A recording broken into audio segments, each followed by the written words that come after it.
que tu mais consome, assim, talvez nos stories? Qual é a tua influenciadora que tu consome no dia a dia? Eu tenho um pouco dessa dificuldade, porque eu dei uma bodeada de Instagram, confesso. Assim, acho que Entendi. por trabalhar tanto com isso, eu dei uma bodeada.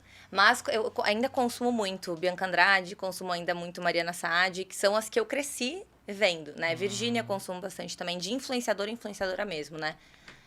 Quem mais? A Silvia Bianca Braz também. é a Boca Rosa? A Bianca Rosa, a famosa. A Bianca Rosa. Qual que é o arquétipo Eu dela? sabia que ele ia. Ele quer saber dos arquétipos Eu tô... Ele quer saber dos arquétipos, é sobre. A Bianca, ela tem muito da soberana e tem muito da criadora também. São dois, assim, muito fortes em cima dela. Então, tu vê que ela tem aquele lado boss dela, super empresária, super vamos ganhar dinheiro, vamos evoluir. Vejo uma narrativa bem heroína nela, que tu vê que a história dela é muito de superação. É a famosa jornada do herói, né? O nome Jornada do Herói vem muito disso. Então, ela traz muito forte o da heroína ali.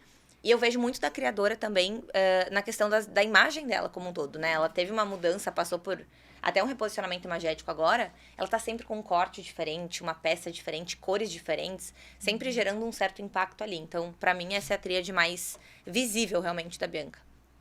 Heroína, criadora e soberana. Interessante. E pra Virgínia, qual que é o arquétipo dela? A Virgínia tem muito do performático. Muito do performático, que é... Eu até fiz uma análise dela uma vez, comparando, inclusive, a Bianca e a Virgínia.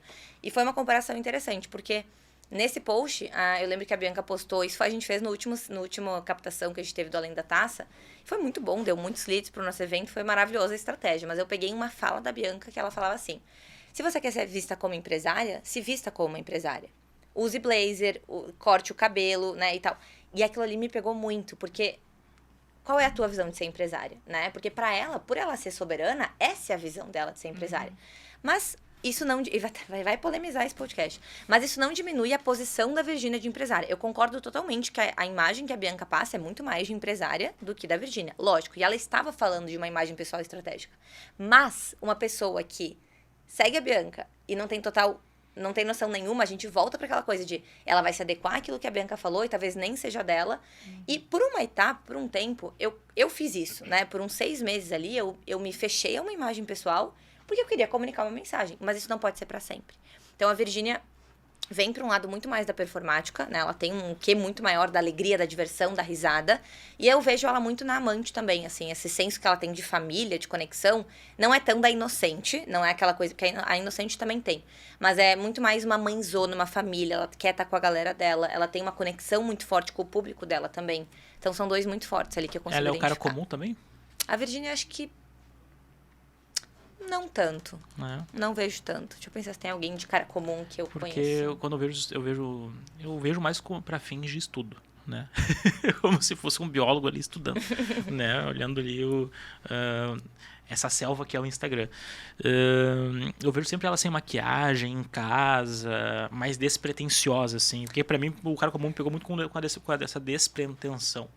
Tem também, mas tem um lado muito forte que é a performática, ela tá nem aí porque as pessoas estão falando dela. Então, assim, ela tem um lema de seja quem você é.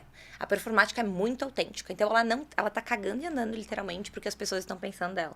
Então, tem até uma propaganda da Pepsi Twist, que é bem legal, é bem engraçada, não sei se tu vai lembrar, que tinham aqueles 2 limõezinhos, que eram dubladores, né? E aí tem uma que eles estão justamente fazendo um sarcasmo em cima de movimentos sociais que existem, né? E raciais, enfim. E o performático tem muito desse sarcasmo também. E aí ele fala lá uma coisa que ele, estavam brincando de, você é tão azedo quanto limão, alguma coisa assim. E aí ele fala assim, imagina se nós realmente nos preocupássemos com aquilo que pensam da gente. Então, a Pepsi Twist é total o arquétipo do performático. A gente vê lá, só tem Pepsi, pode ser? Não tem como tu não rir quando o garçom te fala isso, que tu vai lembrar da propaganda da Coca. Então, foi a forma que eles acharam de se diferenciar da Coca-Cola. E a Virgínia tem muito isso. Ela, ela tá nem aí porque as pessoas vão falar dela. Tá nem aí se vão falar que o Zé Felipe só conquistou o sucesso por conta... Ela tá cagando e andando, literalmente. Então, às vezes, esse cagando e andando vai pra imagem dela como um todo. Pode ser que tenha um pouquinho do cara comum, mas eu não vejo tanto essa questão de... Imageticamente falando, ela pode estar meio largada, mas ainda assim ela tá numa mansão, ainda assim ela tem uma qualidade de vida. Ela usa pulseiras... 100 mil reais, aquela do parafusinho acho que não lembro da Cartier, eu acho que é. Então, o cara comum não tem muito disso, não. O cara comum é a simplicidade. O cara comum, ele não quer dinheiro. Tipo assim, ele quer ter dinheiro, mas ele não quer ostentar, ele não quer usar. Pra ele, não precisa disso, sabe?